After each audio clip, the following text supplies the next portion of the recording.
We're gonna have to use this, we're gonna pack it in there just real lightly. It's gonna be, the dynamite's almost like a sandy clay, a little firmer, but you can push it together. We don't need to scrunch it in there, we just need the ends to touch, be pushed in, that's gonna blast. So I got a question for you folks real quick before we go on.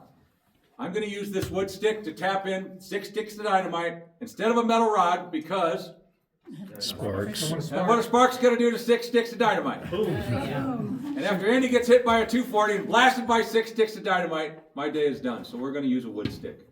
All right? Great answer. Nobody's ever missed that in all my years, and I'm glad. Okay, so we got it, we're tamping it in and we get it in. Now, the most important thing we need to do, we need to stagger our explosions, okay? So when the path of least resistance begins in the middle, I'm gonna go here, here, and here next. And I'm gonna do it like this. I'm gonna stagger all the way around so it keeps popping and blowing in, okay? One little example of what I'm talking about is left here, right here. It's half of a collared hole. That tells you right there, we're not trying to go up. That tells you it blasted down, okay? That's just a little piece that's been there for about 125 years. Now, how are we gonna stagger it? These guys came up with an ingenious idea. This is called a splitter board. It's usually about this long, okay? The center is where we're gonna go first. My fuse in the center, on this side of the board, is always gonna be a 1/2 inch, all right? The difference that makes it go a 1/2 second between each is gonna begin on the back side. I'm gonna go to this next piece, granted it's a little longer than we're looking for, but you'll get the gist of it. I'm gonna put it a 1/2 inch out on this side, but behind it, I'm gonna make it a 1/2 inch longer than the previous one. I'm gonna make this one a 1/2 inch out here, but a 1/2 inch longer than the previous one. I'm gonna do that all the way around. I'm gonna do 2 or 3 of these boards.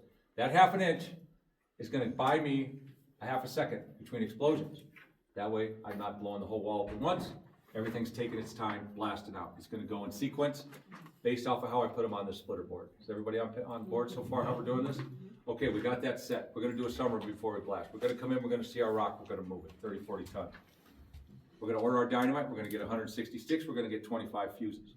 We're gonna get a drill, we're gonna drill in 6 to 7 feet each hole. We're gonna start in the center with a 5-hole burner, we're gonna measure out from that, we're gonna get them in. Dynamite's loaded, fuses are in, splitter boards are ready. Next thing we need to do, we need to spark it. We're not gonna use a lighter. A lighter, you're gonna sit there for a while going up and down, hoping they all get lit right. Maybe it won't, maybe it will. We're gonna use what's called a manganese stick. This burns at 1200 degrees, all right? So we're gonna put it on there.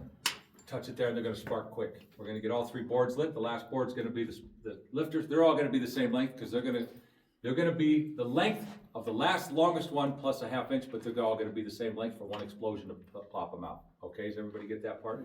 Now, once they're lit, not like when I was young and dumb and I threw an M80 in my nails mailbox, I don't need to run. I can walk. We got about 5 minutes, all right? One of us is gonna walk about the distance of the train.